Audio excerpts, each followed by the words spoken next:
Welcome to the Love and Victory Show with Val, where we will bring you candid conversation. In each conversation, we will talk about real life ups and downs while tackling unresolved matters. We will also unmask issues and truly speak straightforward and candid about our needs and brokenness, while allowing ourselves to exhale so that we can become victorious. This is a place where you can be open to the possibilities of living life in abundance while gaining tools to become bold and complete. So let's get to it. All right, so we are jumping right back in and we're going to introduce our guest for all those who have jumped on. I will start with my guest who is in-house, Miss Tiara. Please introduce yourself to the people. Hi, my name is Tiara Kurtz, brand name Tiara Sade. I teach women's Bible study online, and I also am launching a course called If She Is to Be Found, Healing the Single Woman, where we deal with trauma, cycles in dating, a lot of accountability, a lot of loving on each other so that we can be our best version of ourselves in Christ. That's so good. That's so good. And then joining us all the way from North Carolina, my girl, Nikki, will you go ahead and introduce yourself, please?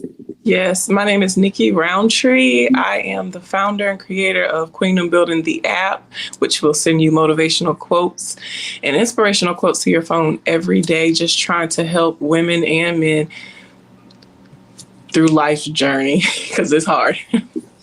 That's so good. And it is. And last but certainly not least, Mr. Luke. What's up, everybody? I am Luke Chappell. I consider myself a life builder. I am a cancer survivor. I started an organization called The Life Room, which is geared towards providing people with resources for mental health, physical wellness, and spiritual support. So good. So good. All right. Now that we have everybody introduced, we did our introductions there in the beginning, but we got a lot more people joining us now. So I just wanted to reintroduce everybody so y'all can get a feel for what this conversation is going to be. Now we're going to go right into our acronym. And as you guys know, the acronym is to set the tone for the day, give us a kind of what the vibe is going to be for the conversation. So the title for today is The Impact of Influence. And our acronym is PERCEIVE. P is for prized, special, and valuable. E is for entertaining, providing fun or amusement. R is for relevant, something that matters in a certain context. C is calculating, to make suitable or fit for a purpose. E is for egotistical, self-centered. I is for industrious, hardworking. V is for versatile, can serve multiple purposes or be used in varying ways. E is for engaging, charming, and attractive. And I thought this was a really good way to kind of set the tone for influencers. And I'm not going to lie, when I was coming up with the acronym, I was thinking it from more of that stereotypical TikTok influencer kind of vibe. I'm like, they're so full of themselves. They're obsessed with themselves. Their self-importance, like, who are they? So I'm really excited for this conversation to kind of hear from the perspective of, not the stereotypical what people think of when they hear the word social media influencer. Yeah, that's really good. That's actually where I want to start it. When you think about the impact of you as an influencer, what comes to your mind? And anyone can jump in, and Nikki and Luke, please feel free to just shout at us from the screen, chime in whenever. The first thing that came to my mind was responsibility. It's just so much responsibility to whereas if a person was just faking this, I wouldn't know why they would want to do that, because I have had times where I'm like running away from it and God keeps like pulling me back. It's like I'm running away, he's pulling me back, because it's just a huge responsibility, not just to those ordained to follow you, but you to God, if that's your commitment, So my first thought was, oh my God, the responsibility of an influencer. Yeah. That's so good. That's so good. It carries its own weight. Yeah. But it sounds like you think of it not as just a person on social media just dropping little trinkets or having your app, and it feels like it has a bigger weight to you because you talked about being ordained and you mentioned God. Yes. Would you expound on that?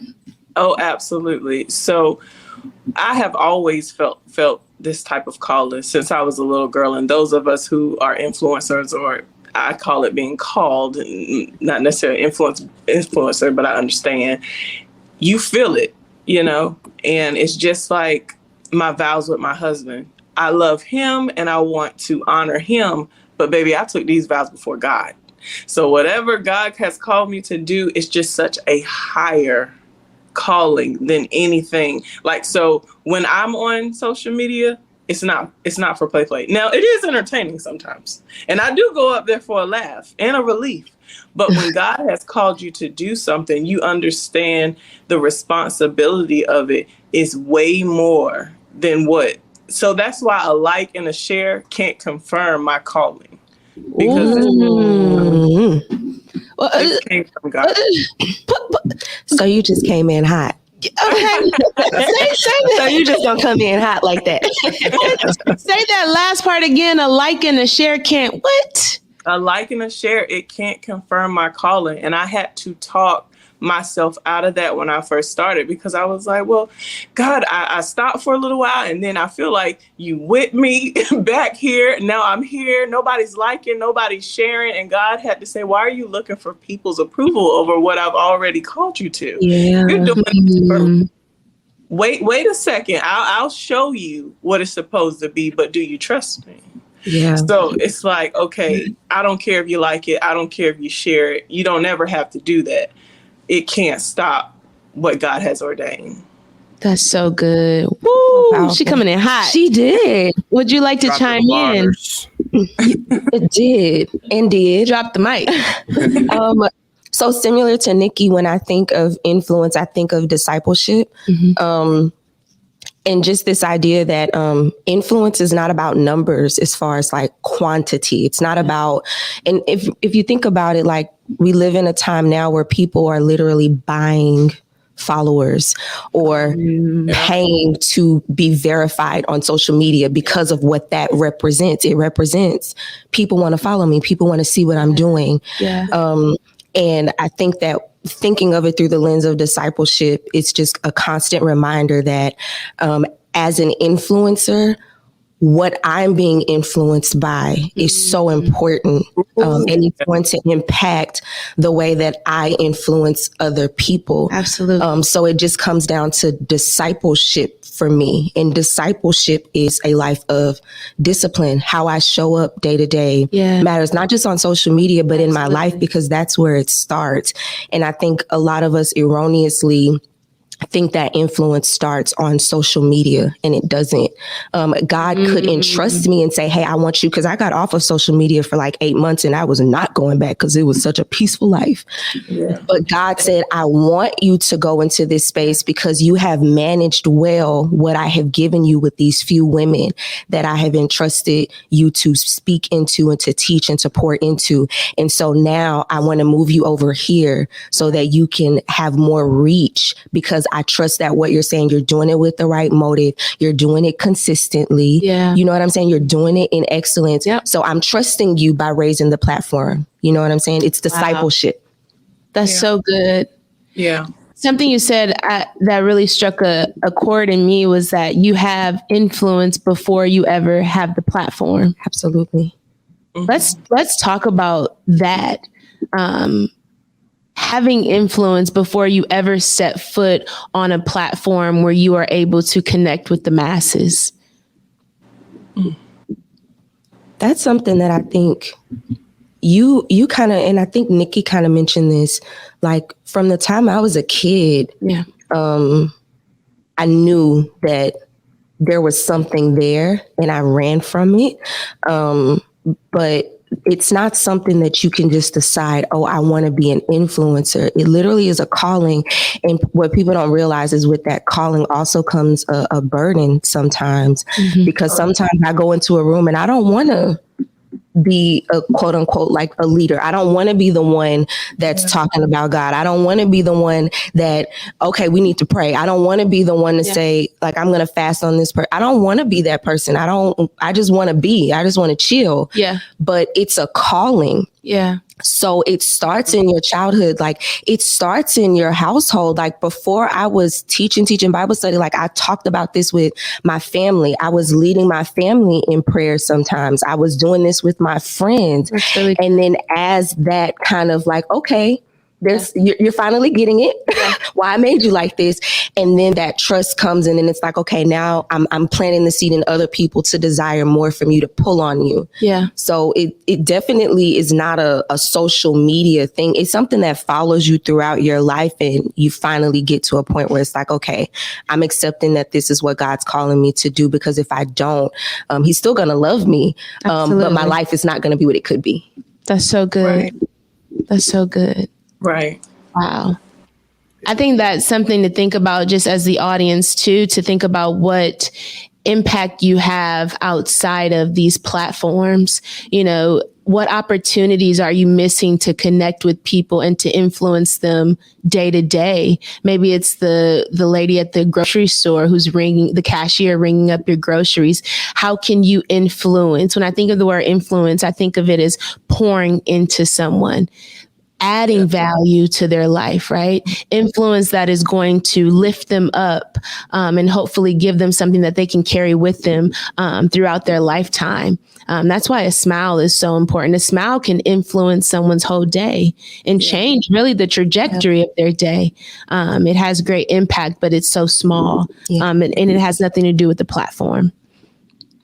So what effect does your online influence have on your self-esteem and self-worth? What is this smile? Can I jump in really quick? Absolutely, Abby. So I am not an influencer by any means. I like to say I'm Snapchat famous, but it's just because I post a lot and some of my friends respond. So we love that. I'm not an influencer by any means. But the other day, I hung out with some friends and we took some photos. I looked really cute. So I posted them on Instagram. And and for like the whole next day, I was checking Instagram. And I hate Instagram. I never check Instagram. But I was checking it every 5 minutes. Who liked it? Who saw it? Who didn't like it? Yeah. You know what I mean? Who saw my story but didn't go and like my photo? You know, and I'm like analyzing it. And then that high only lasts like 24 hours because the algorithm pushes you back. Yeah. And so I get this like feeling of like, wow, people like me. They think I'm pretty, like all this stuff. Yes. And then I think back to me as the consumer and I like photos without even thinking about it. And I'm like heightening my own self-worth. Like, wow, they think I'm so great. They think I'm so pretty. And I'm like, it's just a photo on Instagram. Yes. Like they could have accidentally double tapped.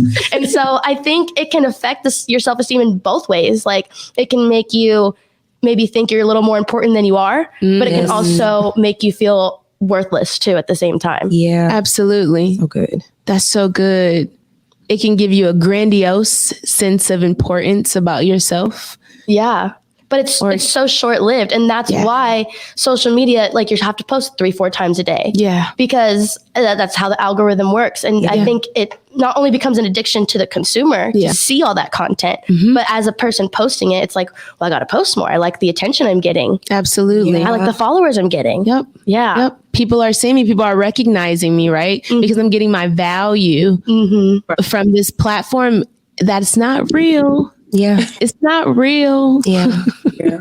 And I think something that I had to learn as a person who posts quite a bit on social media, sometimes I forget y'all, but I post quite a bit. I had to learn several years ago that value is predetermined. You don't go to a car lot and tell the car salesman what you're going to pay for that Mercedes. No, the value was predetermined way before you ever arrived at the dealership, right? They took into account how much those parts cost, how much that labor was. So knowing that your value is predetermined and remembering that when you engage on social media, it'll help you not to see the likes and the shares and the comments as validation to build you up. Because if that's what builds you up, then when the wind blows down, it'll be what tears you down. Yes. Because I'm going back to what I just said. It's not real. It's not. I have so many clients. I'll be doing my initial intake because I'm a therapist. So I'm doing it. It's called a biopsychosocial. I'm doing an initial intake with them. And I'll say, so what's your social life like? What are your hobbies? And they'll say social media. And I say, okay, but how are you interacting with people? How are you connecting? What's community like for you? And they'll say social media. And I'll have to let them know. So that's actually not real.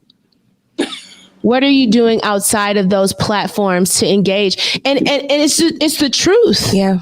That is not social interaction. It is curated to what the person wants you to see. Yeah. And we know a good filter will mask so much pain. Yes. What are your thoughts, Luke? You're getting a little quiet over there.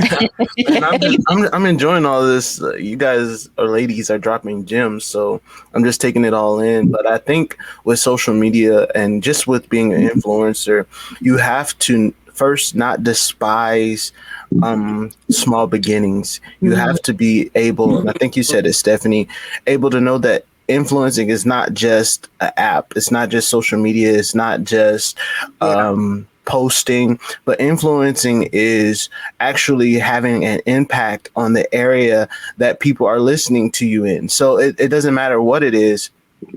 Also, you have to, for me, this is big for me to stay out of the ups and downs of emotions. Am I being liked? Am I being followed? Are they watching? You have to connect what you're doing with your purpose. If you're not connecting what you're doing with your purpose, then you're always going to seek validation.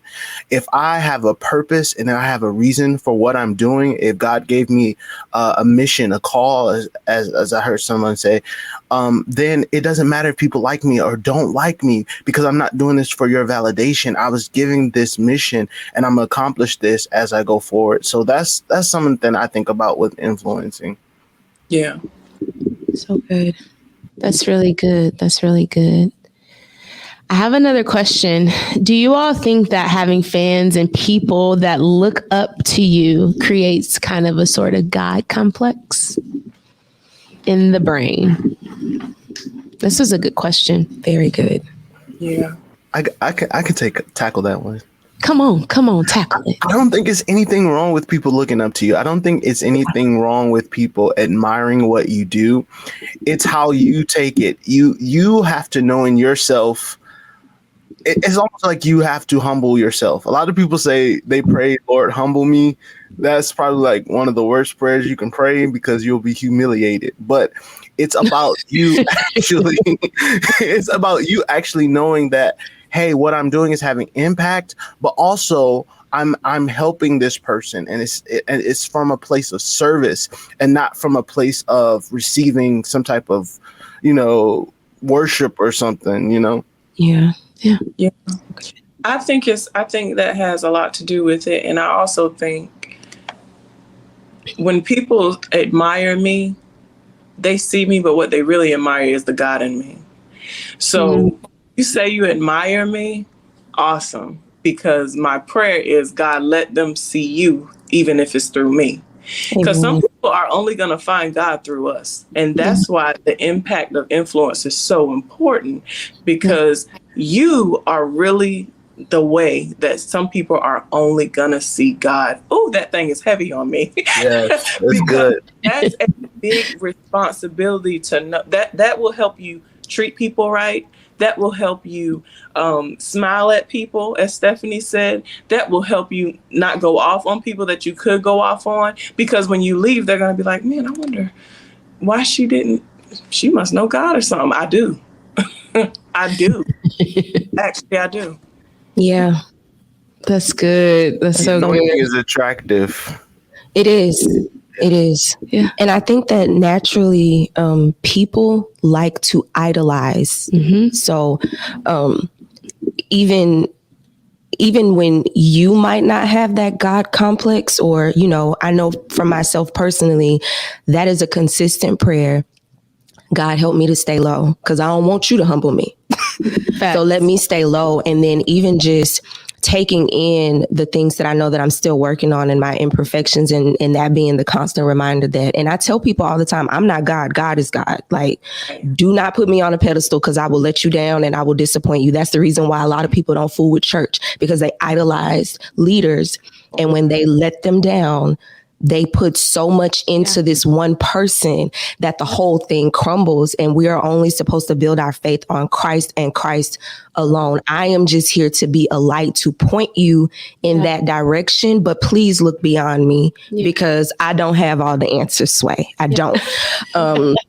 And that's the constant reminder of just like, I'm not perfect. Yep. And sometimes it can feel like a lot of pressure when people are like, can you pray for me? Or what do you think about this? But just that reminder that, well, I know I don't have the answer. So that must mean that the things and the wisdom that comes out of my mouth is not coming from me, but it is coming from God. And the Holy Spirit is giving that to me. But I think that it makes it more difficult to manage that because people like to idolize. Like we are created to look up to something. And if people haven't gotten to the place in their walk with God where they're putting him in his rightful place, they definitely will put a person, whoever it may be, in the place of God and want to worship you and put certain expectations on you, and it can be very heavy. How do you think that idea contributes to like cancel culture? Well, so if people are putting you in a seat of God, and they're going to have God expectations of you, and God is perfect, he is just, he is kind, he is all those things. People are not. I am not always patient. Sometimes I don't want to take the phone call. Like, sometimes I don't have the capacity, because God created us to be limited. He's limitless. Sometimes I don't have the capacity to carry the weight of other people. And so I think, regardless of what I know I can carry, people that have that expectation, when you don't meet it, it's like, oh, well, this person isn't what I thought they were. I was never what you thought I was. It has to be perceived that way. I was never God, ever. And then people say, okay, well, this person is human, or this person messed up. And of course, I don't believe in just like condoning people that are habitually just out here acting wild. But people are human. And then people say, okay, I'm done with that. And because they're constantly looking for God, they're constantly looking for perfect. They're constantly looking for consistently just, consistently loving, consistently all the things. No person is ever going to meet that. And so every time, okay, this person failed, they must not be it. Let me find another idol. You're not going to find that until you look to God to be that, and only him. What I feel like I hear you saying is we invest too much into other human beings. And I'm going to say this, and it may be a little bit, I don't know, maybe ruffle some feathers, not sure. Say it. What comes to my mind is the pastor, Carl Lentz, who is a part of the Hillsong Church. They came out with the documentary. I watched it. And what we're talking about, it just kind of made my mind go back to that, how, you know, we just idolized him so much. So many people idolized him, and they put him on this high pedestal, and it wasn't acceptable for him to mess up. But like you were saying, they looked at him as God, you know, and he was almost their source of strength. In his weakness, they thought that they were made perfect. And then he had this incident that happened, and he had this, you know, some say fall from glory, you know, and now, and then everyone was ready to cancel him. But I think it goes back to, and I know that there's a different level of responsibility as a leader, right? The Bible talks about that. And I'm not condoning by any means what he did. By any means am I condoning that, but it just goes back to, sometimes we invest so much in these people, and we forget that they are humans who are being and existing in a falling world under a chaotic atmosphere. And everyone's subject to mistakes, right? The Bible even says a righteous man falls 7 times and he gets back up again, right? The only way that we know how to, you know, or the only way we get to glory of being who God has called us to be is to have those areas where we mess up, those areas that we have to surrender to God. And sometimes, let me say this too. I thank the Lord that the things that I've done have been concealed, that the Lord has has hid those things, that I didn't have a platform when I was out here acting like I had no common sense, and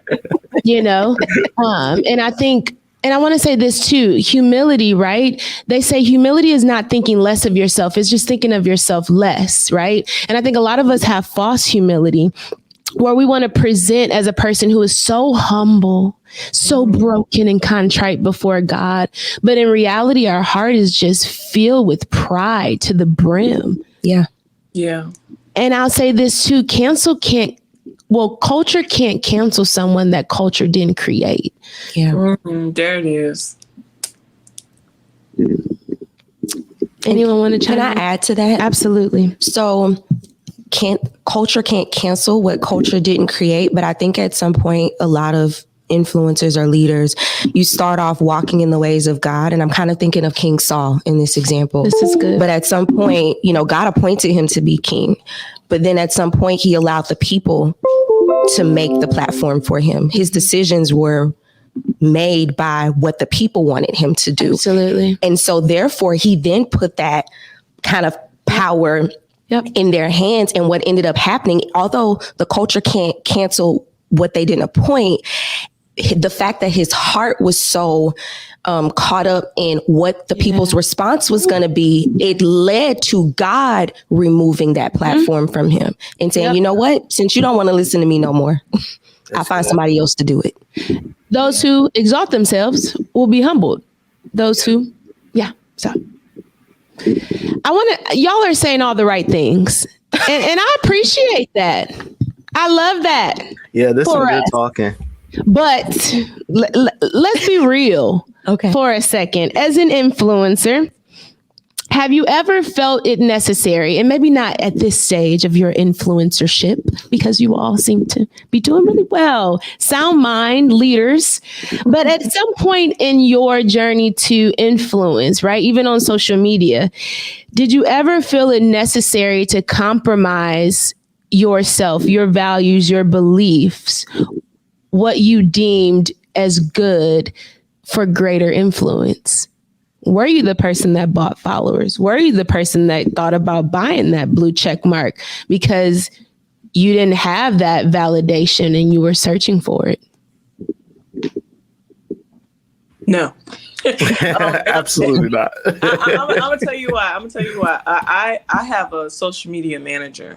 I send her all my quotes throughout the week of what I want to post, and because I'm a mom and all that other stuff, I have a lot to do, so I don't always have that time. And she keeps up with the trends. She's very, she's a manager, so she loves social media. And she came to me one day and she was all excited. She was like, "Oh my God, Nikki, you can buy the blue check mark. Like, you only got to pay this, that, and the third of a month." And I was quiet. She was like, "Yeah, but you ain't got to do it." And I was like, "Okay." I was like, "Okay," because I need for me and you to be on the same page. And I just, for me, I haven't, and I won't. It doesn't. I have to go to sleep at night knowing to thine self be true. That's good. When I get there, I want to know, okay, this was me and God, not me, God, and a 5-month subscription. That, like, God did this. I want to be able to say, I know how I got here, and I ain't cut no corners to do it. So me, nah. Yeah, I like that, and I ain't cut no corners to do it. I put the work in. No, no instant gratification here. Yeah. What about you? Go ahead. Oh, I was going to say, and I do a little bit of the social media stuff for the Love and Victory show as well, and like, if the goal is to be successful, like, buying followers isn't going to get you there. Talk about it. You know what I'm saying? Like, that's not genuine engagement. That's not genuine interaction. So someone doing that is doing it literally just for the validation, just for the numbers, because it's not going to buy you more success. You can't buy more success. And we notice, y'all, when you have 15,000 followers and 2 comments, and you get like 2 likes and 7 likes, we notice.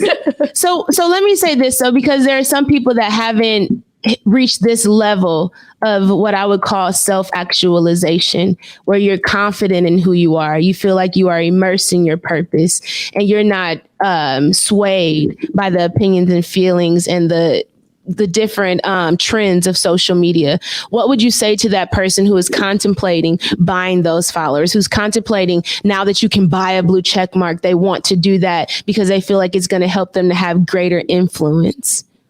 Trust God. That, and I would ask myself, you need to ask yourself why. Why does having followers matter? Yes. Why does having that blue check mark matter to you? You need to deal with the why, because the why is what's probably holding you back anyway from being genuine and authentic. That why is probably something so deep you haven't even touched the surface of it. The why to that is major. Yeah, that's so good. Yeah. I would say just do the work. Like if it's posting, just post. Just do what you feel like you're supposed to be doing. Don't worry about all of the accolades, and because if you're doing what you're supposed to be doing, doing what you're called to be doing, all of those things are coming. You just have to be ready for it. Why get a blue check mark and why buy 15,000 followers and you can't handle 200? Like, it doesn't make sense. Ooh. Just do the work. Yeah. That's good. Getting to the position of being an influencer in any way, like if you're doing it with God, right? It's always a development process. So, you might get 2,000 followers, but it may crush you because influence also comes with exposure. And if you haven't been dealt with in a secret place about your confidence and your identity and how to handle criticism and how to keep your mouth closed when certain things happen, being out there and exposed to that many people is gonna crush you. Like, and God, knowing who you are, he's gonna take you through the process of dealing with whatever those inner things are that Nikki referenced, like the why. Yeah. He's going to deal with that. And some of him dealing with that is going to happen while you're influencing. It's not like you have to go to boot camp before, it's going to happen while you're influencing, but that's a process to be entrusted with that, because you also don't want your influence to crush you, because influence goes both ways. Like, absolutely, you influence people, but they also influence you and how you can feel about yourself. Absolutely. And so God, in his wisdom, he wouldn't put you out there for you to be crushed by what people are saying. So go through that process and don't try to jump into another part before you're done developing there. Yeah. Enjoy the journey to getting to, whether it's 15,000, 5,000, 3,000, 1,000, enjoy that journey and invest in yourself. Absolutely. Yeah, for sure. And do the work. That's what I gathered from that. Do the work.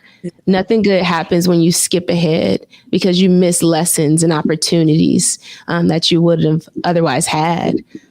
Go ahead, Erin. Yeah, anyone can go ahead and jump on this one, but like, we're talking about influence and, kind of something y'all had mentioned earlier. It's like that need for validation, right? I guess my question, and like I said, anyone can jump in on this, but why do you think the need to feel validated is so much more intense than it was like 20 or 30 years ago? Because like, sure, I want my peers to accept me. I want my brand to, go well. And, I want people to buy my product and I want to reflect well. But I think there's something deeper going on where it's like this need to just really validate it. And we tend to see it like in our likes and our comments and our shares, how much we blow up, buying those followers. But like, why do you think it's so like intense, I guess? Well, let me say, go ahead. Social media. I think it's social media. My mother, God rest her soul, when social media first started happening, guys, it was just Facebook.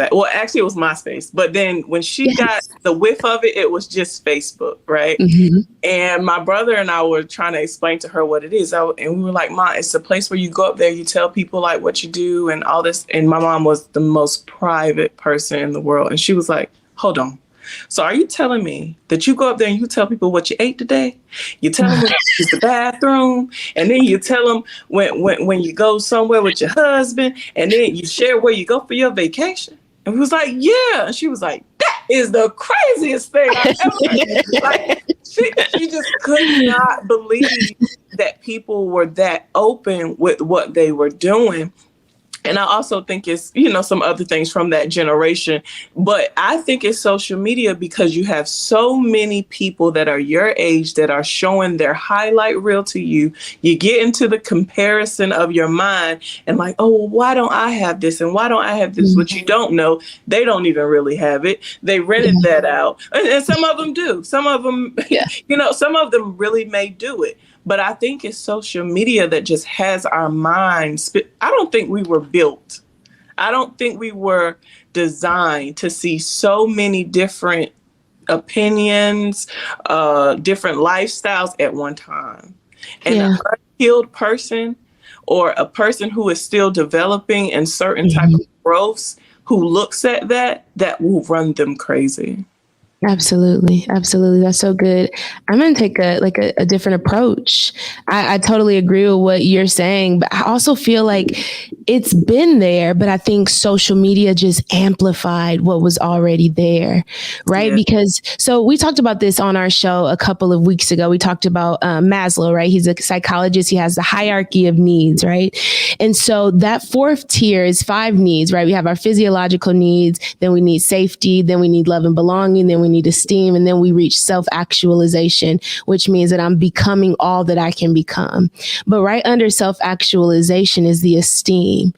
And so esteem is compiled of 2 components: feeling like I add value to other people and that I'm valuable. I want to feel like I'm valuable in the world, but I also want to feel like people feel like I'm valuable, because that matters, right? But I feel like social media has made it unhealthy, right? But it's always been there, that need to feel valued by people. I believe that God has given us an innate desire to love and to be valued and to be heard and to be seen and to feel like we belong and we are loved for who we are. I think what the issue is, social media distorts who we are a lot of times because we're able to manipulate who we are to better advance our agenda on social media. But I think that need for validation has always been there for people. But I just think that it's been amplified in such a way that's so unhealthy that has given us a grandiose sense of self and very prideful outlook on life. I think a lot of it is the access too, right? People have access to you. You have your phone on you all the time. Yeah. And like, I'm not even an influencer. And sometimes I feel the pressure, like when I'm enjoying myself, like, oh, I got to take a photo so that everyone knows that I'm having a good time. Yeah. Like, you know what I'm saying? Like, I need to remind everyone, like, hey, I still have fun, by the way. Yeah. And like, it's so like unnecessary. And then whenever you kind of relate it to real life, like I always say I only have like 800 followers on Instagram. Only? That's 800 individual people that follow me on Instagram. Yeah. I don't have 800 friends. Yeah. I don't got 800 people that I text every day. So text in a year, maybe not 800 people. Yeah. And so like, I think we also, like you said, it's the perception. Like the social media just changes your perception of how, like, what's a lot of people. Yeah. Like you hear like, oh, well, she only reached 1 million followers. Only 1 million. Such a distorted view of reality. Yeah. And, but yeah, basically I just think that like you said, I think it's always been there. We always want to feel validated, but it's also not normal to get that kind of validation constantly every day. Think about like, even before like we had cell phones and stuff, like, you know, you weren't texting your boo all day. You called them when you got home, maybe every couple of days. You weren't updating yourself on what they were up to all day, or like, you know, you weren't texting your friends saying like, oh, do you think this outfit looks cute? You just lived your life and you talked about it after. Yeah. And so I think the access is what makes it so like addicting almost. So good. Who is this queen and why can't I see her? You can't see her, Abby? Abby, show the people in your face. I wish we could do like the clap. Ah, this is Abby. Yes. Hey, Abby. I was wondering the same thing, Nikki. Along with Aaron. They're keeping this show running. Yes, that's good. So good. What were you going to say, Luke? Sorry, we cut you off. Oh, no, it's fine. I was just wondering the same thing. I was like, where's Abby? But just to go with what has been said just about the influencing, it's so crazy how you can. I think it starts with being at a point where you have brokenness in your home, like you're not getting something like from a child, like maybe you didn't have your father's validation or your mother's validation, or maybe you just was one of those kids that got picked on all the time, and so you're seeking for what you didn't get maybe as a child. As an adult, like, okay, now I really can create the person that everybody likes, everybody wants to hang out with. I'm the fun person, I'm the fun friend, I'm the one that everybody talks to. So it, like someone said, you create your persona, and like Stephanie said earlier, it's not real. It's like, it's not real. Yeah. That's really good. That's so good. And the sooner you realize that it's not real life, you'll put more value into what is tangible. Yeah. You know, I hear people say all the time, oh my goodness, we're going into June. I blinked and it was already June. And I tell them it's because you failed to live in the moment most of the year. Even when we're eating our dinner, we're not in the moment, right? We're eating our dinner and we're on our phone. And so when we finish our dinner, 30 minutes later, we're like, oh man, that was so good. But you don't remember the texture. You don't remember the different flavors. You didn't observe the color of the food. You didn't observe what sounds you heard around you because you weren't present in the moment. You were doing something else. And so living in the moment is so important. Being present in your life. When we are just scrolling on social media, we are not being present in our own lives. And we're missing the only life that we have. I think about that a lot because I'm 24. I grew up with all this, like with all of the social media, and I have a really bad addiction to TikTok. It is so bad. And like time will go by and I'm just, relaxing after work. I get home, I'm like, let me sit back, relax. And I'm like, oh, it's like 9 p.m. Like I need to shower and go to bed now. And it's very much an addiction. And I notice myself, like I'll be in social settings and I'm like, I want to go home and scroll on TikTok. Like, why do I feel that way? Like, I'm not sitting there enjoying the person I'm with. I'm thinking about going home and whatever, contributing to my own addiction, basically. Yeah. Oh, that's so good. Because you grew up with an appetite for social media because it's always been I think wrapped Facebook up in your account life. when I was 10 years old. I had a MySpace at like 8. Yeah. Like I grew up with it and like YouTube. What you being fast? You might not have been being fast. Facebook at 10. I had to beg for that little phone in middle school. I'm joking, Abby. I love you. Okay.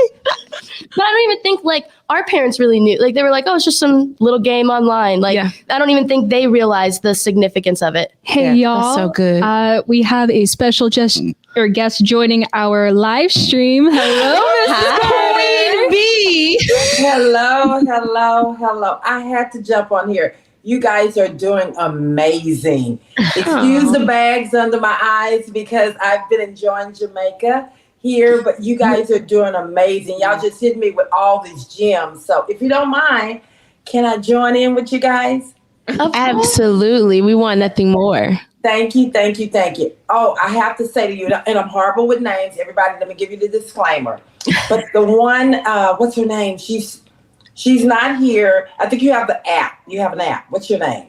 Nikki, you just blew me away with one of your, you said something and it just resonated with my soul. If we can go back, I actually went in there and I made the comment right then and now it went away from my head. Look at if someone can take a look at what I said. She said something and then I came right behind her. Was it that one? I think it was go through the process in the space and God. I kind of got so full.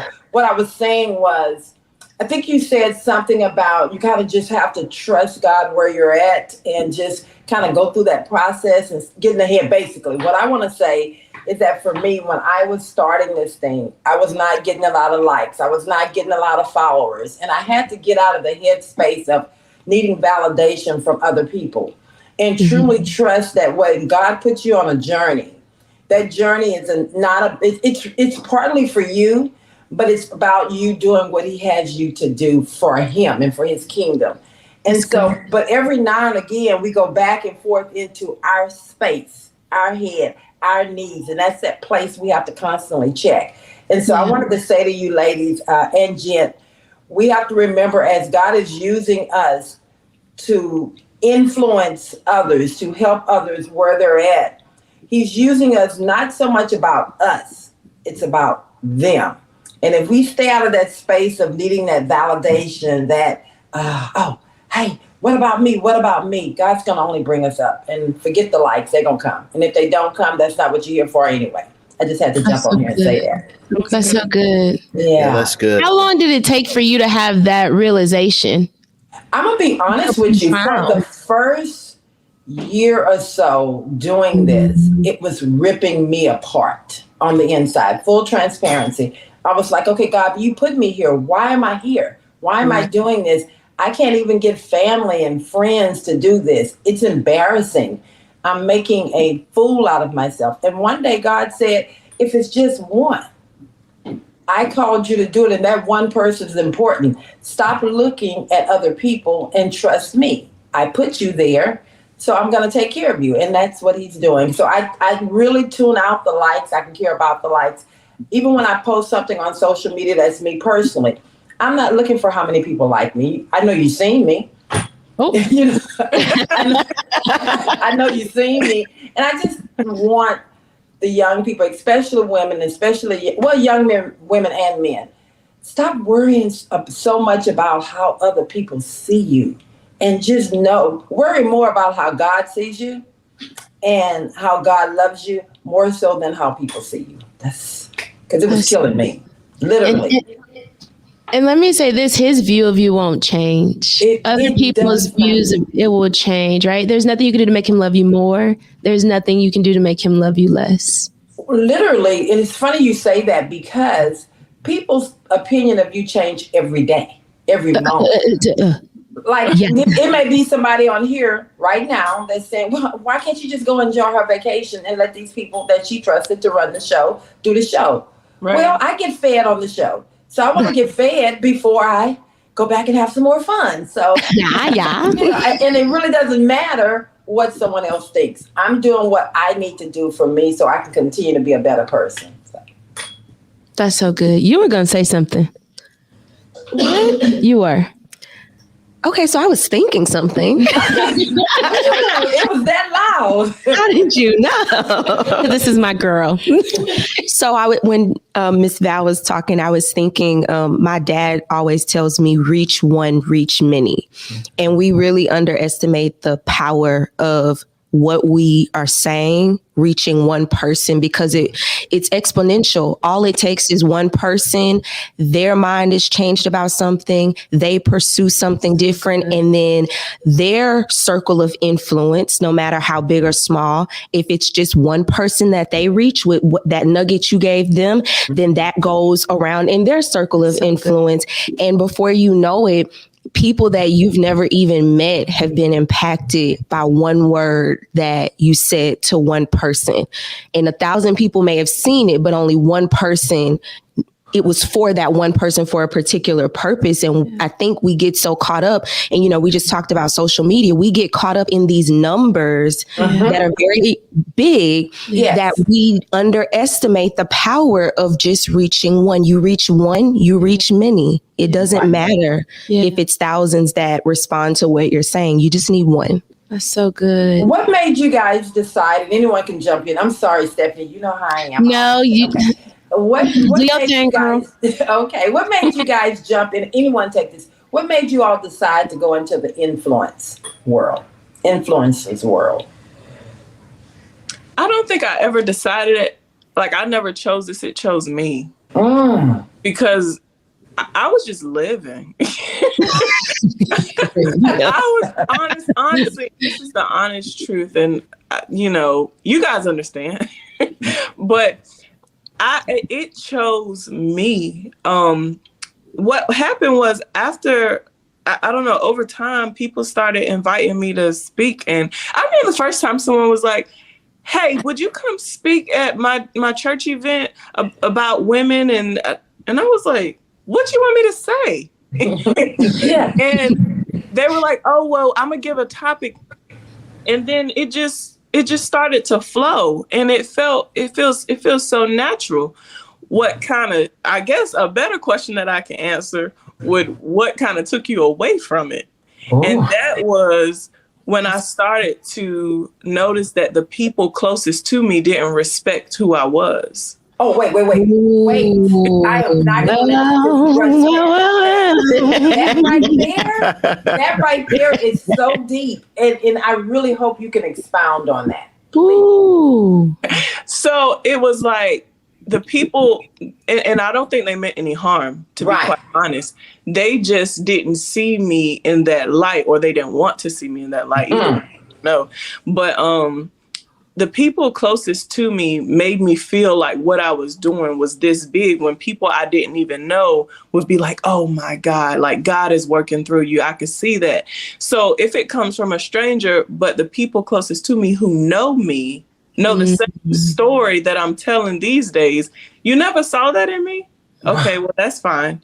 You didn't have to see that in me, but now that you see that I'm going this way, could you at least be like, you go, girl, or good job. Yeah. Good job. Or some type of recognition. Yeah. Man, can I say something to that? I'm sorry, go ahead. No, go. Nikki, oh my God, you have to look at Jesus' example. I was thinking that. Jesus was in his own city, and he couldn't perform half as many miracles as when he went out to other cities, just because they saw him as Joseph's son, the carpenter. Like, what is he doing? Like, it is so amazing that people don't see the gifting in you until you get out of where you are and get around other people and get around strangers. Yeah, wow. And for that reason alone, I was like, well, you know what, God, I can't allow anybody, because I stopped a few times, to be quite honest. But I was like, okay, I'm tired of every time I stop, I feel empty. I walk around tired. I walk around unhappy. I walk around snapping. Like, my husband could be like, you want some peanut butter? I'm like, no. And it's like, it's nothing that's done. That's God beating on me to be like, I'm not going to let you rest until you do what I told you to do. And I was like, but the people around me, and God was like, listen, this is for me. And God used that to show me, if I before you, then it doesn't matter. Yes. And even if it's the people closest to you, I'll show them too. But you do what I say. So for me, it chose me, and then I had to choose it back. Oh, so that part. That part right there. When I tell you, you're speaking to my, so you're telling, get out my business. You don't even know. All in my business. Yes. Oh, man. Yeah. I'll say you have to have that experience, though. In the wilderness, you have to go through that wilderness experience. Jesus's ministry didn't start until after he came out of the wilderness. That moment when you are by yourself, when people are not believing in you, when they're not rooting for you, when they're not saying, hey, you can do X, Y, and Z. But you have to trust that God said what he said, because he is who he is. And he put it in you before the foundation of the world was laid. Talk your talk. And you have to go forward, and you have to endure by yourself for a little while. Yeah. And you know who your source is. Yeah. You must know. Go ahead, Mom. No, baby. I'm just all on top of this, because it is what it is. You must know your source. You must know. Yeah. Put it in you. You have to be able to just say, you know what? If I fail, I'm going to fail in him, because he put me here. So put it back on him. God, you put me in this place. If I don't do what I'm supposed to do, then okay, you said your word is true. You said that you're calling. You said that I'm doing everything that you've called me to do. So if I fail, then we're failing together, and he can't fail. So how about Jesus. Talk about it. And you know what else? I don't know if you all know this, but Gethsemane, the place where Jesus went to pray before he was crucified, it means olive press.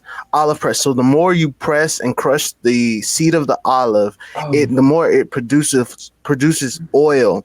So in those times when you are not recognized, you're being crushed, your emotions, your ego, all that stuff is being crushed out of you, and you're about to produce more than you ever imagined, just because you went through that process. Yes. Oh my God. Yes. And I can even add to that. So one of my favorite scriptures in the Bible is when it's saying that Jesus is saying, I am the true vine and my father is the gardener. And so the areas that you're not fruitful, he's going to prune. And the areas that you are fruitful, he's going to cut off. And then the areas that you are fruitful, he's going to prune so that you may be more fruitful.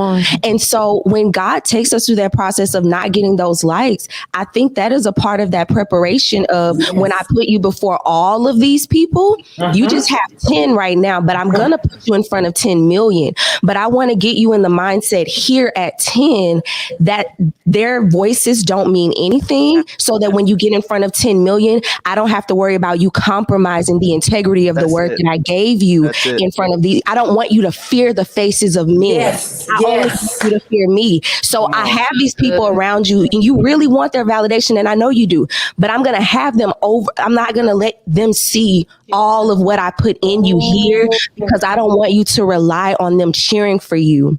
That's right. When you get in front of all of these people, now you're in the habit of relying on the praises of people instead of coming back and saying, God, I said what you told me to say.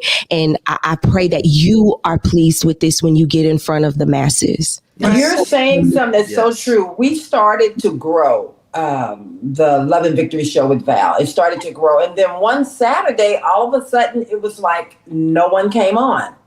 And I looked at the numbers and I kept waiting. I'm like, what is going on? What is going on? And God said, I don't want you to be comfortable. Just do the show.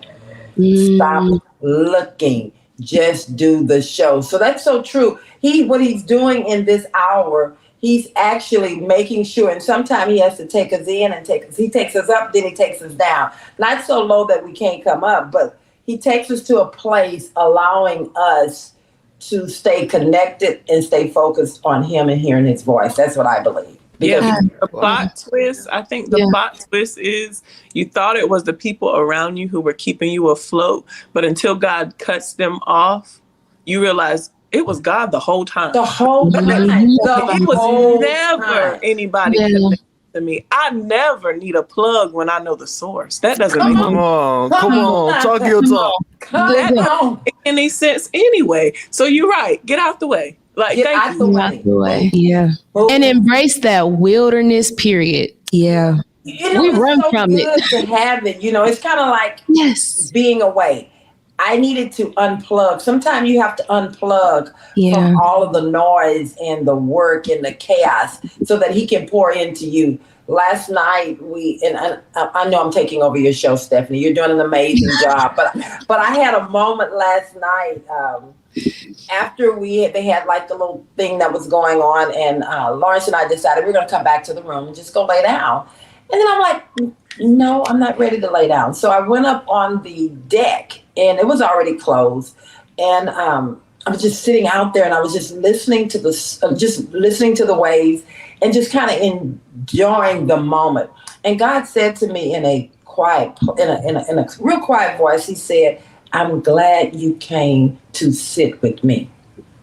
And it was so clear to sit with me. And I'm just sitting there. And it wasn't anything going on. I had my phone and I was getting ready to do some posts. And I heard him say, I'm so glad you came to sit with me. And I put the phone down. And before I knew it, I had been up there probably a good 30 minutes. And here come Lawrence. He came out and he's like, babe, are you okay? And I said, yes, I'm just sitting. I'm just enjoying him. And he just left me. He backed off and just left me. And so sometimes we have to just sit and hear him and be in his presence. So that was my presence I had with him last night or this morning. He's so sweet. He's so sweet. Oh my God. He's so sweet. Oh my God. So intentional. Yes. And let me leave it alone. Go ahead and do your show. Go ahead. I feel something on this. Sometimes we try to box God in and we expect God to come to us in a certain way in the building, in the church house, or if we're out having a good time, well, God is nowhere there. God is everywhere. He can meet us wherever we're at. And, I have a really hard time, and Stephanie has heard me say this, I really have a hard time with people past so much, I call them the big hat church people. They're so judgmental. They have the big hats on. They kind of, They're so pious. They're so better. So they tend to want to judge people that may go somewhere that they act like they forgot they went. And they want to look down on someone. You know, you was just there yesterday, but you came and put your hat on Sunday and forgot now you want to. And so I'm saying all that to say that, you know, I'm saying all that to say that just because someone, when we went out, we went and had us a good time last night, that didn't mean that God wasn't going to meet me where I was last night, in the state that I was. It was nothing going on. He met me. We enjoyed ourselves at the little Jamaican Fest fun. And then I still went and had my quiet time with God. He met me there. So I'm saying all that to say, stop with all of this high and mighty. Oh, he's not going to come and be around you because you went dance or because you did. No, he's still there. He's wherever you need him to be. He's there.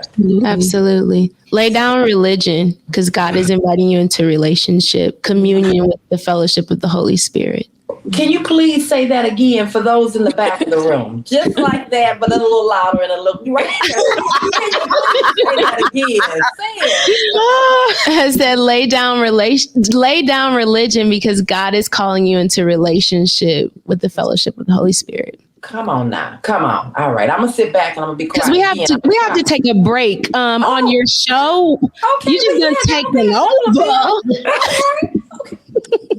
Stick around. Right here.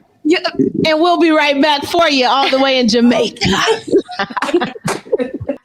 We are back, and I want you guys here in the comments, we're going to be doing a giveaway. We're going to start our Q&A segment here. We have some questions that we got throughout the show, but it's not too late. You can ask some questions. We have we have 3 things to give away today to people who ask us a question. So go ahead and throw your questions down where you're talking about the impact of influence. If you guys have anything you want us to address or talk about, now is the time. Yeah. So I'll start with the first question. This is from Luca from Facebook. And remember, y'all, we got a big competition between YouTube and Facebook. So right now, Facebook is winning. So for you on YouTube. Wow. Brother Carter would be so proud. He is so proud. Whatever.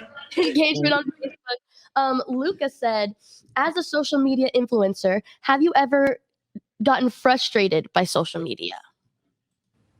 Absolutely. All the time. The algorithm is hot garbage. It's trash. It really is. It will have you on an emotional roller coaster if you let it. Yeah. Why'd you say that? I just feel like sometimes it can be a bit much. I try to be very conscious of like what's coming up on my feed. Yeah, what you're ingesting. Yeah. But you know, trash still comes in there, and then those bots, you know. Yeah. It just sometimes I'm just like, oh, I want to be away from here, away from me with this. Yes. I want to say this too. I noticed I don't struggle with anxiety, but I started becoming very anxious because of social media. So I had to limit my time. I only do an hour on all social media platforms like a day, whether that's Pinterest, posts, and all that stuff. But it started to make me anxious because we're seeing everything that is happening in the world. It's at our fingertips. Yeah. And to see how just chaotic the world is right now. Yes, it can be very frustrating and overstimulating. Very. Yeah. Very much so. I'm in 100% agreement with that. Yeah. I'm getting ready. I'm getting ready for you. I'm getting ready to get back out there in the sun. Okay. I wanted to elaborate too on the frustration of it too. Like, I like how you said you put limits on it, because I had to do that too. Like, because I will literally, and I find myself not even enjoying it. Like, I go to open up the app and I'm like, I do 2 scrolls. I'm like, this is boring. I go off the app and I go right back to it. Yeah. And it's like almost like muscle memory. Like I can't even help it. Yeah. And sometimes I just need to delete the whole thing. I'm like, I just need to delete it off my phone. So that's really good that you can actually, I set the timers too. I just ignore them. Yeah, I was about to say, I'm going to need something a little stronger. I need a zap or something. I need like a shock collar. I have something I think can help him. This is how I look at social media now, because before. Oh, I love this. I saw you post this. This is good. This is good. Oh, yes. So this is how I look at social media, and I hope it helps you, Luca. I treat social media the way I treat the grocery store. If I go into the grocery store without a list, I am on every aisle like, oh, I could use this. I don't really need this, but I could get it. And then before you know it, I've spent too much. I've gotten stuff that I don't need. I've gotten double of what I already have at home. But when I go in with a list, honey, I'm on that list, okay? I need onions, I need butter, and I need milk, and I'm out. And I think you have to learn to treat social media the same way. And what I mean by that is you have to know what you're there for. If you're there for laughter, when something makes you laugh, you laugh. If you see drama and you're not there for drama, it's easier for you to scroll past it. Go for know exactly what you're going in for, so then you can leave with what you're going in for. If you don't have a plan for it, it'll take over. I love that. That's a great idea. But what do you do for people that go to the grocery store and just have anxiety when they get in there, like myself? I can't stand going to a grocery store. I'm all over the place, even with a list. I don't have one for that, because I wouldn't go. I wouldn't go until I control myself.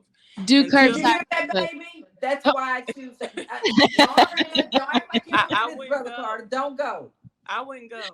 Okay.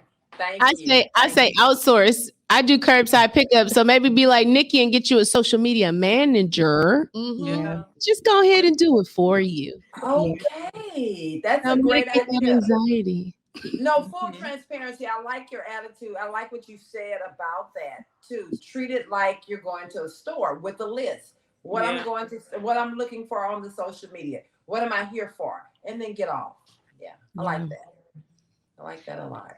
All right. We had a question from Facebook. So I'm going to go ahead and switch over to YouTube. And remember, guys, we are doing a giveaway. If you ask us a question, we have a few things to give away to the best questions. Yes. So let me pull one from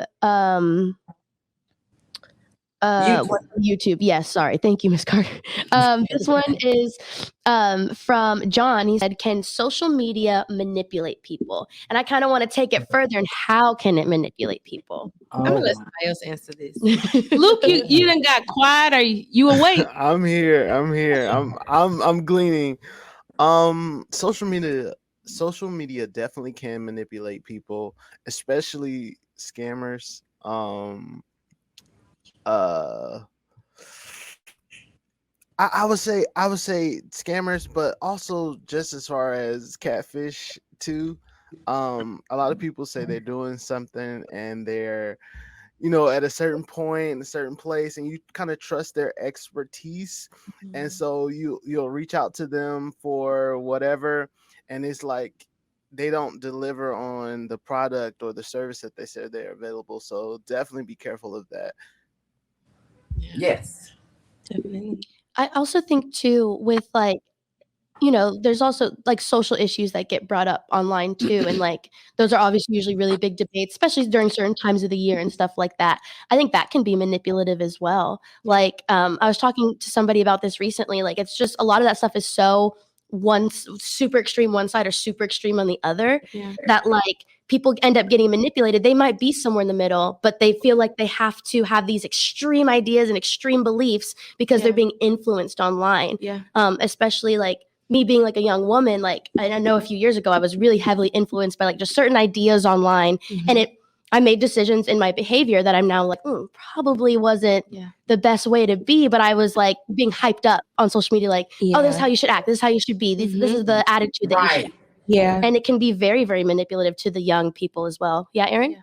Yeah, and I kind of want to add on that too. There was a documentary I watched on Netflix at one point, and something we don't tend to think about is like all these big corporations, they hire psychologists to kind of figure out what are some of the best like tactics or different things we can do to get people to come back. I mean, maybe y'all can elaborate on this a little bit. It's like in psychology, it's like behaviorism, I think is what it is. Like when you expose it like repetitive over time and like brain conditioning. Conditioning. Because the goal of like different social media platforms, it's not just to keep you on like 2 hours every time you go on. It's getting you to build up that behavior to go back. So there's different things like notifications seconds gives you a little ding. Hey, someone liked your post. Hey, someone replied to your comment. Hey, so-and-so posted about their trip. You kind of interact with them. I think you want to go take a look at this. And that little dings will associate that little dopamine hit that we get. Yep. And so it's just like another thing. Like these guys are very intentional. Like just as much as like, oh yeah, like I'm on social media. Like, yeah, I was on here for 2 hours. Darn. It's like, no, like they know what they're doing. That this is their absolute goal. For sure. That's really good, Aaron. Very good. That is. Yeah. And I'd even take that a step further to say most of the people who create these platforms don't allow their children to be on these platforms. I'm glad you said that. I'm really because that is so true. They do not allow their kids to be on here. They put it, you can't do it. Can't do it. Can't do it. Yeah. They created it to be addictive. Yeah. So they would never expose their own, children to that. And it's crazy because I think you mentioned kind of like how the things that you saw on social media affected your behavior. Well, when your behavior is being influenced by what you're seeing on social media, in turn, you tend to put out content that expresses this new belief that I have because of what I'm going through. And then it perpetuates that cycle to continue. So it on its own is manipulative because of all of the work that's put into it for it to affect us in certain ways. And then in addition to that, we kind of add to it because of our change in ideas and beliefs because of what we've been consuming. Absolutely. Wow. That's good. Very good. All right, let's do another question. We'll do one more question from Facebook and one more question from YouTube. Let me find, okay. This one I think is kind of more advice. This is from Brianna Williams. What helps you remain consistent with content and posting? That's a good. I won't answer. Absolutely, Luke. No, I will say what kind of helps me, and sometimes I take breaks, and I think that's good to take breaks. But if you plan your content and like if you're doing recordings, do it ahead of time and do it in bulk. Like don't just try to do it day by day. Do it in bulk, and that way you can kind of have, resource to go week to week, day to day, and stuff like that. Yeah. That's good. That's definitely like an approach we take here with the Love and Victory show as well. Like obviously posting is super important and it's super stressful if you have to every day post. Like we were talking earlier, that algorithm. Your stuff is only showing up for about 24 hours, if that. Yeah. So that means you need to be posting constantly every day. And if you're making content every day, you're not living your life. Yeah. Yeah. So I definitely recommend like kind of batch making that content and then scheduling it out. And if I can be honest, sometimes that becomes really distracting to the message because, you want to be visible. And sometimes me just trying to and I also have like a virtual assistant that helps me with social media content. But sometimes I just don't have anything I want to say right now. But it's almost like I need to say something so that I can remain visible. And so honestly, if I'm just being transparent, I kind of struggle with that because I don't want to be demanded for content. I want it to be authentic. I want it to be stuff that has actually, come to me. But it's kind of a really funny balance that you have to have. And then also not just to post stuff that you're getting, organically, but also to keep in line with the trends. Like right now, Reels is a really big thing as far as visibility. So I rather just post a infographic or a picture and just write like a blog post underneath it. But people are not going to read that. They prefer for you the most interaction that I've had on a post was a reel with me in front of the camera actually talking, but it took several takes because I do get nervous when I am in front of the camera talking about certain things or even if I'm trying to go live. And so it really is a struggle to kind of remain true to what the message is, but also making sure that you're consistent with putting out content. That's so good. You're actually speaking to my soul because I drive my team crazy because for that very same reason. I want it to be real. I go through this stressful part of feeling like, okay, how do I sound? How do I look? How is it coming across? But at the same time, I don't want to get on here and just do something for the sake of doing it. So what I have found that helped me is doing it in bulk and catching me, and because I'm preparing my mind in a space, in a time that I feel like, okay, I'm ready to go. and then I go, enough is enough. So Yeah. And I would take it a step further to say batch create. And then there are apps where you can put it in the app and it will drop your content for you. I've had friends say, hey, I saw you post, but you didn't text me back, which I don't know why they're trying to check me at the door. But that's neither here nor there. So I digress. But I have to let them know, baby, that reel is automated. You can hit me, baby. I put that in last Sunday for today at 10 o'clock. And it began to drop, you know? yeah. So automate if you can't be consistent. Do it that way. Work hard, smarter, not harder with social media. Exactly. Yes. Exactly. Yes. It's a job that you don't get paid for unless you have more than $10,000. Yeah. Come on now. Yeah. All right, we got one more question and then we will pick our giveaway winners. This is a YouTube question from Kimberly Lawson. She said, how do you keep a balance of social media influence in your day-to-day lives? It's a good one. Okay. Influencers, I'm not one, so help me out. Me either. I'm going to sit back on this one. Okay, so again, full transparency.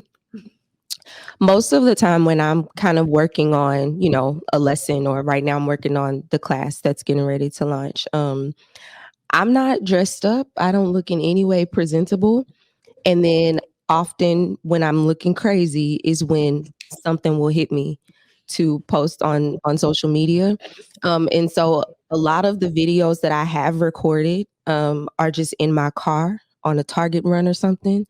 And I'm not looking, made up and nice and how I would actually want to show up on social media. So I've had to push past doing that. But like Stephanie just said, it's definitely like a job that you don't get paid for. So it's kind of difficult for me to consistently be thinking about, oh, this is good, I need to post this.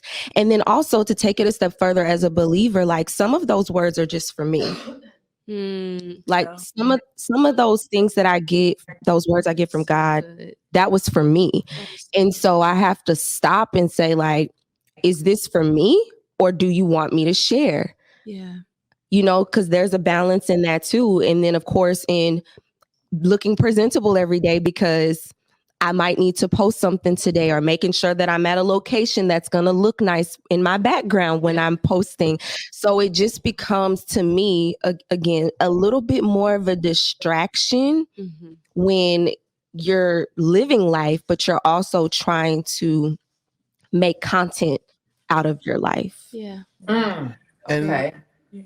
I don't know if this speaks directly to the question, but sometimes when you don't have the time to actually make content, a good thing to do is to build your relationship with your followers. And so what I'll do sometimes, I'll look at who's following me and I'll go in, maybe like a couple of posts, make a comment or something like that, just to kind of keep that influence going, let them know that, hey, yeah, I know you've been liking my things, so I'm liking some of your things. Sometimes that helps to keep the engagement as well. That's good. That's good.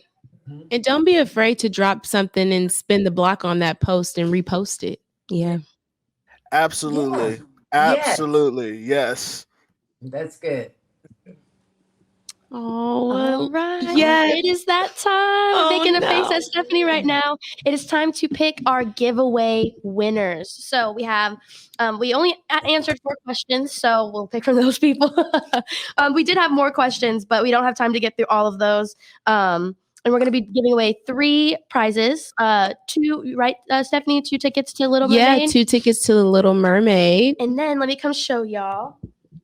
We're also going to be giving away So cute. where can they see me? A Love and Victory Show tote bag. If y'all can get that, so we give this away to 1 lucky winner. Okay. Give them something else too.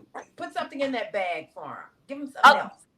Okay, I can fill it up. I'll find something to fill it up with. I got you. Okay, thank you. Queen has spoken. So, did you wanted me to pick the winners, right, Stephanie? Yes. Okay, so I think, okay, we have 3, so it's gonna be uneven. We're not gonna have 2 Facebook and 2 YouTube. So it'll be a little unbalanced today, but we'll figure it out next time. I really, really liked Kimberly's question. How do you keep a balance of social media influence in your day-to-day lives? That was a really good question. And Kimberly, for us to get you your prize, we're going to go ahead and give you the Little Mermaid ticket. And I see on one of your comments that you don't have social media. So you can email us at lvwithvalshow@gmail.com and send us your info, and we will get that prize to you. Yes. Since, either that, or if you do log back into your social media, you can message us on Facebook or YouTube and get us your information. And so Kimberly is our first winner. Woo, woo, woo. Yay. Now for the second winner, this is a Facebook one. And I really, really liked his comment because I really feel like it really sparked a good conversation with us. It was from Luca. As a social media influencer, have you ever gotten frustrated by social media? Yeah, that's a good question. Luca, so you have won the other Little Mermaid tickets. So you can, what's up, Miss Carter? I'm sorry. Neville Washington, I do think deserves something. I know y'all probably just walk past them. God only chooses a few people to influence others. That, to me, that statement right there just kind of resonated with me. He was over on, or she is over on YouTube. On YouTube? On What's YouTube. their name? Neville. Oh, I see it. Yeah. Yes. God only chooses that right there, that statement, if we can put that up. Yeah. Just think about that. If someone could just think about that, that's really, to me, a powerful statement, because God only chooses a few people to influence others. Just imagine. And the reason I think it resonated with me, and it's not so much the few people, it's the ones he chooses to influence. So I just like to take that a step further. I just feel like that was a pretty powerful statement. So Neville, you can win the Love and Victory Show tote bag. Congratulations. Go ahead and you can either email us at lvwithvalshow@gmail.com, or you can send us a message on either Facebook or Instagram, just telling us that you were and this goes for all winners. You can either email us, message us on Facebook or Instagram. Just let us know that you were the winner for today, and we will get you your prize as soon as possible. So congratulations to our winners. Now it is time. Yay. Now it is time. We are going a little bit over time, but we are going to wrap up and give our final thoughts. Yes. So this is your time, you guys. I know you guys are new to the Love and Victory Show. This is your time to tell us, your experience here on the Love and Victory Show, and just your final thoughts on the conversation, and then also how we can find you and where we can follow you and all that stuff. And connect so you can give us some more influence. Yes. I like that. Maybe we should start with our online guest. Nikki, would you like to go first? Sure. You guys can feel free to follow me on Instagram at Queendom Building. That's Queendom and then BLDG. That's where I am on Instagram, and on TikTok I am at Girl with the App. Follow me on TikTok. I'm just now getting into that. That's a lot. But I have enjoyed my time here. I've enjoyed the different perspectives. I've enjoyed the different conversation. And for a person who this is like my niche, this is filling to me. I feel filled. You guys have filled me up. So I'm happy to be here, and I will leave you guys with this. I saw someone up there ask, how do you struggling with resistance of going back to social media and being the influencer that I think God has called you to do? And I'm probably not quoting it right, so go with me. But if I was you, I would tell you to let go. As soon as you let go of control. You don't control your life, God does. As soon as you let go, everything will fall into place. Thank you, guys. I love that, Nikki. Thank you, Nikki. You've been amazing. Yes. Well, Stephanie, I wouldn't be here. You are that girl. Don't you ever let nobody tell you different. I agree with you. She is that girl. I definitely want to stay connected with you, Nikki. Please, yes, please. Ma'am. You are a part of the Carter crew. Oh, so yes. I definitely want to make sure that we stay connected. Actually, with all three of you all. Every person that Stephanie has brought into my life has been a blessing. And I do take it very serious. I want to be that blessing back into your life. So please, let's stay connected. Yeah. The queen has spoken. Luke, what are your final thoughts? How can we connect and follow you moving forward? Absolutely. I'm just so thankful that thank you, Stephanie, for having me. Miss Val, the whole team. Thank you so much. My name on social media is Luke A. Chapel. So I think that's Instagram, TikTok, and YouTube and Facebook is just my name, Luke Chapel. So you should be able to find me relatively easy. Also, you can hear more about my story and just more about my organization at theliferoom.org. Okay. What has your experience been on the show today? This experience actually has been wonderful, like just the depth of conversation and getting I'm actually gleaning, so I feel like I'm the least of these. Like, you ladies are killing the game, and I feel honored to be here. Thank you, Luke. It's been Oh, amazing having your male perspective and yeah. wisdom. Luke Thank is you a for having well me. of wisdom. Absolutely. My girl Tiara in house. So hi everybody. My name is Tiara and my Instagram is at the Tiara Sade, SADE. And my website is also www.thetiarashade.com. And that's where you can also register for the upcoming class that's launching on June 3rd. If you're interested and find out more information about that.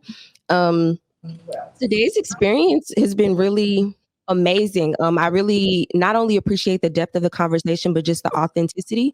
I felt extremely comfortable here to really share, my truest thoughts on this topic. And I guess my final thoughts are that likely if you're watching, God has called you to some level of influence. And so don't think that because of what you've gone through or because of what social media followers say, or your number of followers, that you are any less called, because whatever area he's called you to, he has already ordained you for it. And just don't think less of yourself. If he's entrusting you with it, step out. And even if you feel like you don't have all the tools, he's going to prepare you along the way. So just take the first step, make the post, say the thing, and trust that everything else he'll provide for you along the way. That's so good. That is so good. That is Miss so Val, would you like to say anything? I just want to say, oh my God, y'all have made me proud. I absolutely love y'all. I truly feel like you guys are God sent, God connected. God connected you guys with me. And just thank you so much for just wanting to be a part of this brand, be a part of this journey that God have me on. And I love you guys. Until next time. Until next time. Yes, Till next time. make sure to follow us on social media, you guys, LV with Val, and download our app. Thank you guys so much for tuning in today. Bye-bye. I see y'all with y'all.